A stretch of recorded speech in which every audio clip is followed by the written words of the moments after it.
यशस्वी होण्याची शक्यता जास्त असते, साहजिक आहे. तर कुठलीही गोष्ट असो त्याची मला माहिती असायला हवी, ते ज्ञान मला असायला हवं असं वाटतं. तर त्या दृष्टीने आपण आपल्यामध्ये काय प्रयत्न करतो, कशा पद्धतीने त्याची जी वेगवेगळी कौशल्य आहे त्याचा आपण थोडक्यात आज विचार करणार आहोत. मगाशी तुम्हाला हार्ड आणि सॉफ्ट असा विषय काढला.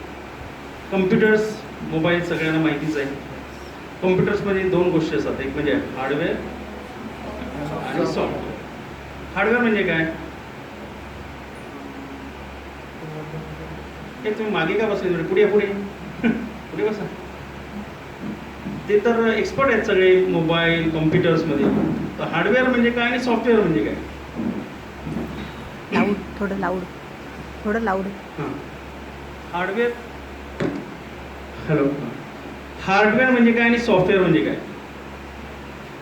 मी रोजच कम्प्युटर्स वापरता, दोन शब्द तुम्हाला माहिती आहेत. मगाशी मी म्हणालो, जो काही शब्द येईल आपल्या पुढे त्याची आपल्याला माहिती पाहिजे, ती माहिती जाणून घ्यायला पाहिजे, आपण चौकस असायला पाहिजे.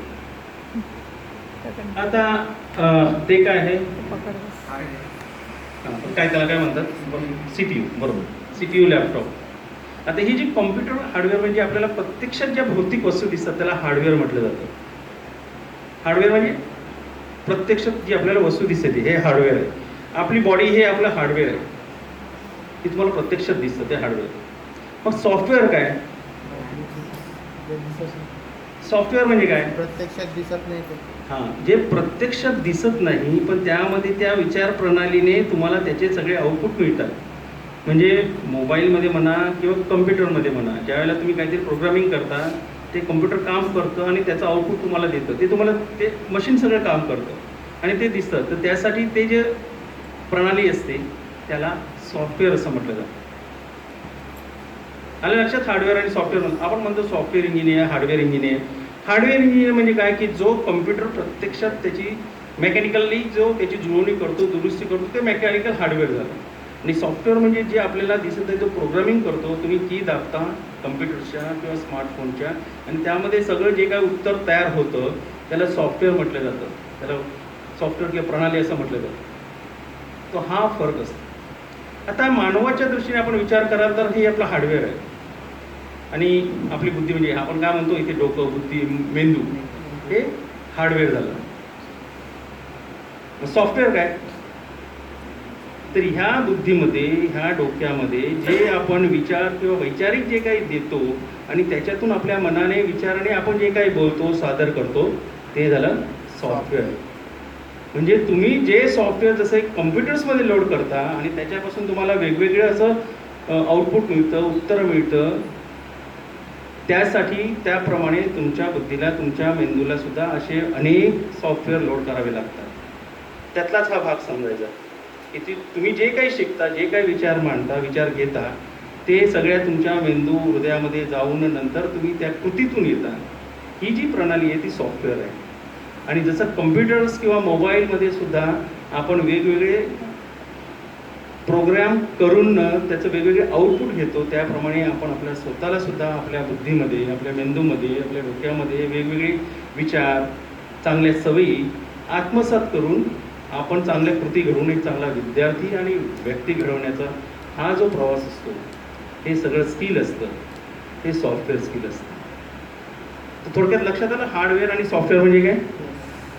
मग आजपासून तुम्ही हे विचार करायला पाहिजे की सॉफ्ट स्किल, सॉफ्ट हा जो शब्द आहे की मला वेगळ्या विचारांनी, कृतींनी, अभ्यासाने मला जे काय बाहेर द्यायचं आहे, सादर करायचं आहे, त्यासाठी मी प्रयत्नशील असून हे कौशल्य मी आत्मसात केलं पाहिजे. तर म्हणून हार्डवेअर, सॉफ्टवेअर, कम्प्युटर्समध्ये जसं असतं तसं आपल्या स्वतःमध्ये सुद्धा त्याच दृष्टीने विचार करूया. तर सॉफ्ट स्किल हा शब्द अगदी अलीकडेच प्रचलित झाला आहे, विशेषतः इंडस्ट्रीमध्ये. तो आता कॉलेज किंवा शाळेमध्ये सुद्धा येतो. पूर्वी सॉफ्ट स्किल असं शब्द विशेष असा नव्हता. ते स्किल होतं पण त्याला तेवढी पब्लिसिटी मिळाली नव्हती. पण आजच्या या युगामध्ये सॉफ्ट स्किलला सुद्धा खूप महत्त्व दिले जातं. कदाचित तुम्ही खूप हुशार असाल, तुमचे रेकॉर्ड चांगले असतील, तुम्हाला माहिती चांगली आहे, पण तुम्हाला ती सादर करण्याची किंवा ती कृतीत आणण्याची जर तुमच्याकडे ती कला नसेल तर मग त्याचा फारसा उपयोग होत नाही. आणि त्यासाठी अशा कौशल्याची मग खूप अशी आवश्यकता असते.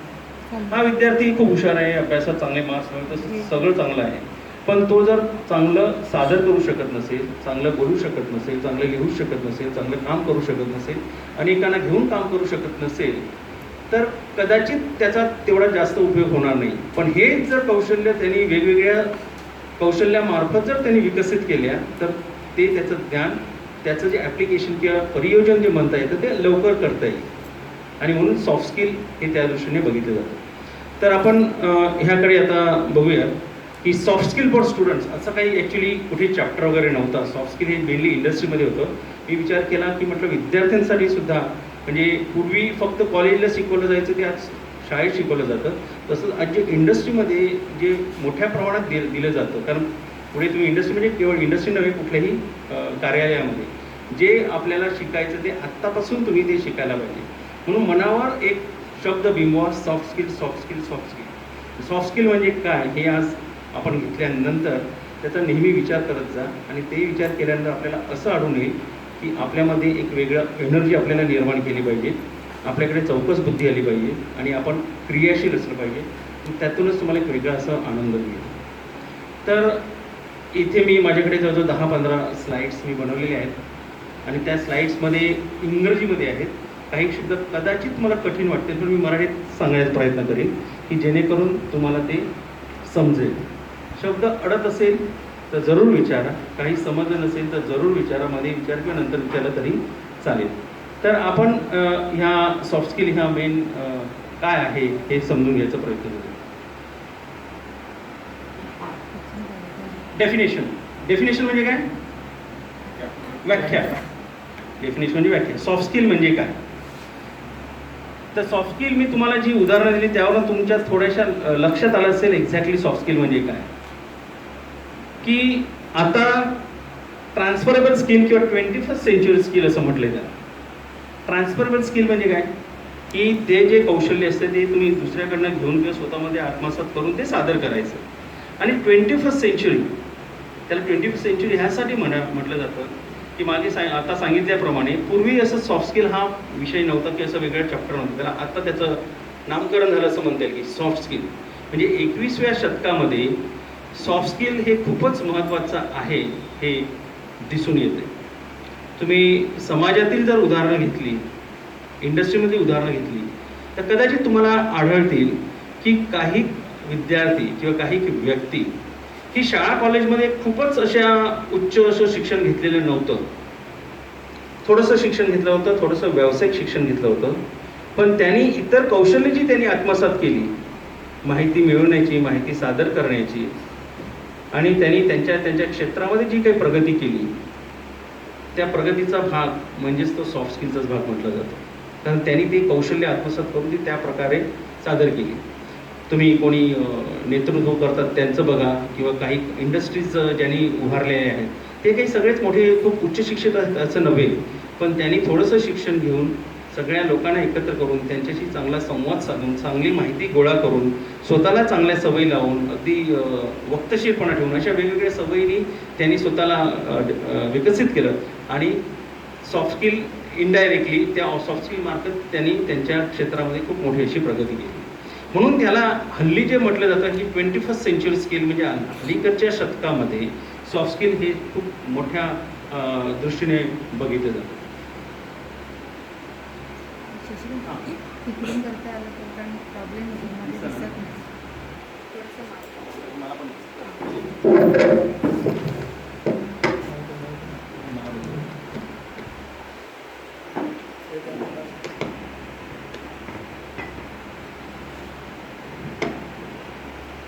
हॅलो. आता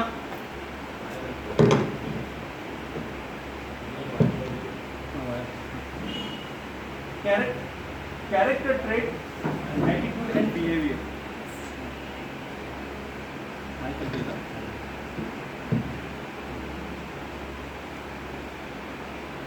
soft skill, character trait, attitude आणि बिहेवियर, हे 3 शब्द लक्षात ठेवा. कॅरेक्टर म्हणजे चारित्र्य, ॲटिट्यूड म्हणजे तुमचा कल, बिहेवियर म्हणजे स्वभाव असं म्हटलं तरी चालेल.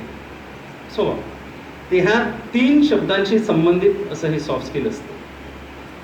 म्हणजे तुम्ही कसं वागता, तुमचं ॲटिट्यूड कुठे आहे, कल कुठे आहे, त्या दृष्टीने कशी कृती करता आणि तुमचं ओव्हरऑल असलेलं चारित्र्य ह्यातून सॉफ्ट स्किल निर्माण होत असतं. पण पुढचं वाक्य व्हायचं, rather than technical aptitude or knowledge. म्हणजे केवळ ज्ञान आहे म्हणजे सॉफ्ट स्किल आहे असं नव्हे. ज्ञान असू शकतं, ज्ञान तर पाहिजेच, पण ज्ञानाशिवाय तुम्हाला तुमच्यामध्ये असलेल्या इतर जे कलागुण असतात त्यांना सॉफ्ट स्किल म्हटलं जातं. एखादी व्यक्ती खूप हुशार आहे, प्रज्ञावंत आहे, प्रतिभावंत आहे, सगळं आहे, पण त्याचं वागणं ठीक नसेल, त्याचं चारित्र्य ठीक नसेल, त्याचा बघण्याचा दृष्टिकोन ठीक नसेल, त्याची प्रवृत्ती ठीक नसेल, तर त्याच्याकडे सॉफ्ट स्किलचा अभाव आहे हे दिसून येत आपल्याला. तर ज्ञानाबरोबरच आपल्याला हे जे कौशल्य आहे हे कौशल्य ह्याकडे गतीने लक्ष द्यायला. आता impact of soft skill, soft स्किलवर काय होतं.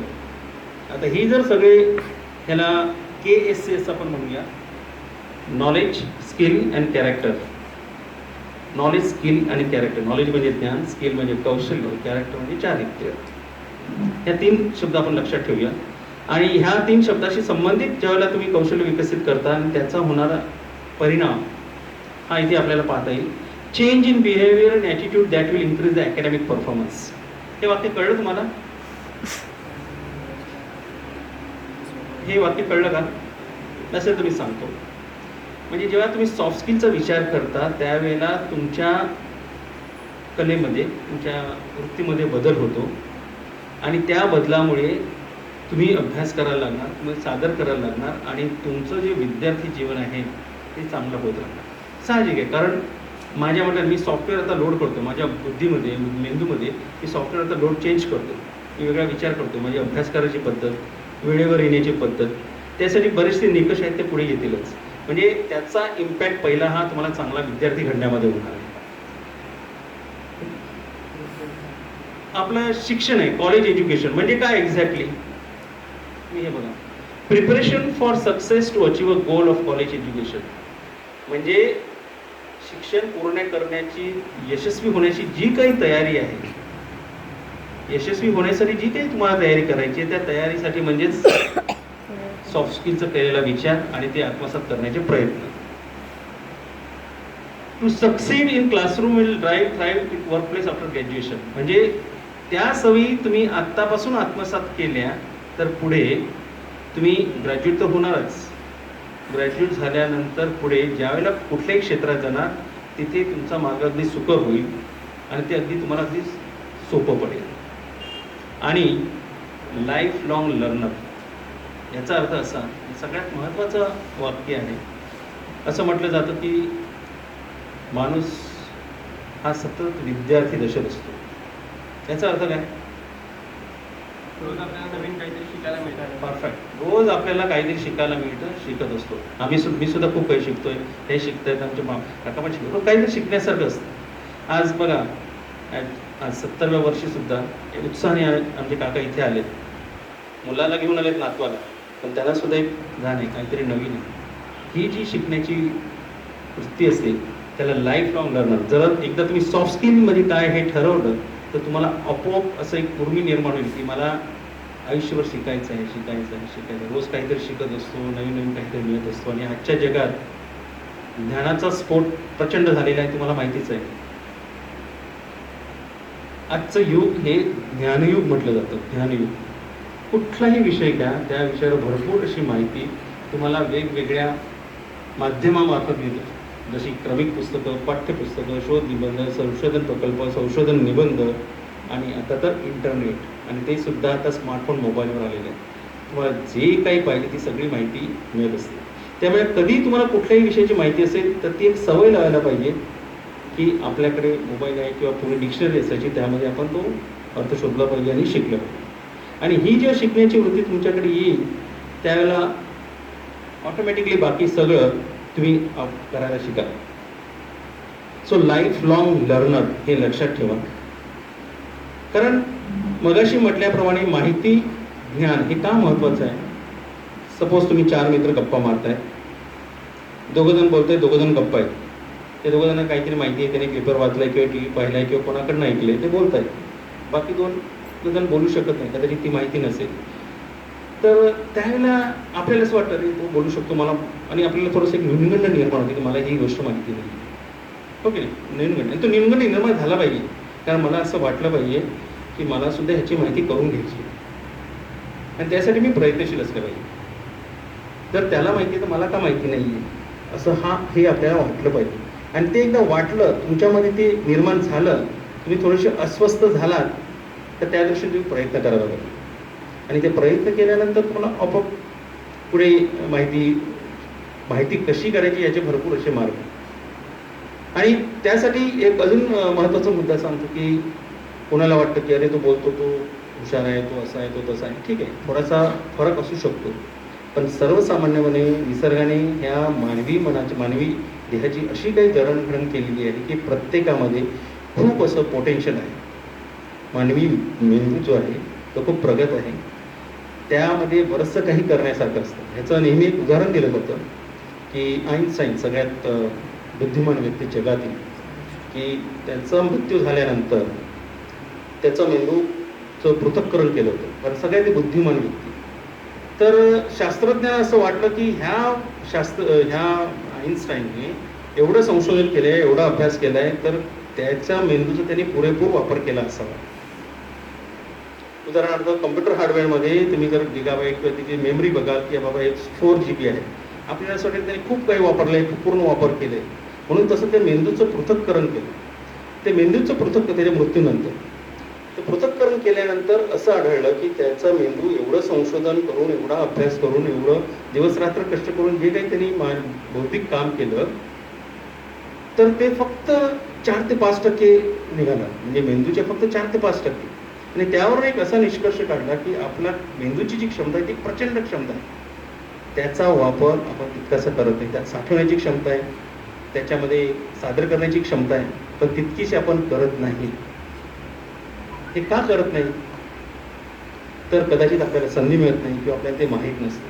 त्यामुळे कोणाला वाटत असेल की माझ्याकडे कमी अधिक प्रमाणात स्मरणशक्ती, आकलनशक्तीचा फरक असू शकतो, पण तो सुद्धा विकसित करता येतो.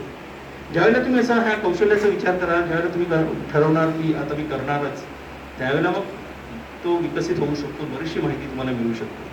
सांगायचा मुद्दा असा की प्रत्येकाकडे पोटेन्शियल आहे, प्रत्येक व्यक्ती ही बुद्धिमान असते, कमी अधिक प्रमाणात असू शकते, खूप काही साठवू शकते. फक्त त्यासाठी आपल्याला कृतिशील व्हावं लागतं, आणि एक कौशल्य आणि अभ्यास आणि कृती ह्यांनी आपल्याला स्वतःला घडवायचं असते. आणि त्यासाठीच अशा कार्यक्रमाचा हा वापर केला जातो. म्हणून त्या दृष्टीने विचार करा की आपण जे आहोत, निसर्गाने जे काही आपल्याला दिलेलं आहे, त्यामुळे आपल्याला बरंचसं काही करण्यासारखं आहे. त्यासाठी खूप काही करता येईल. आणि तुम्ही खरंच भाग्यवान आहेत की चिंचणी तारापूरसारखी संस्था इथे वेगवेगळे उपक्रम, मी पाहतो गेली कित्येक वर्ष, बऱ्याच वेळा मी सुद्धा आलेलो आहे, असे वेगवेगळे उपक्रम राबवते. आणि तुम्ही अगदी उत्साहाने आलात आणि ज्या गांभीर्याने तुम्ही पाहताय, ही खरंच आनंदाची गोष्ट आहे. हे तुम्ही करत राहा, इतरांना सुद्धा सांगत राहा, आणि त्यातूनच तुम्हाला एक वेगळा असा आनंद मिळेल.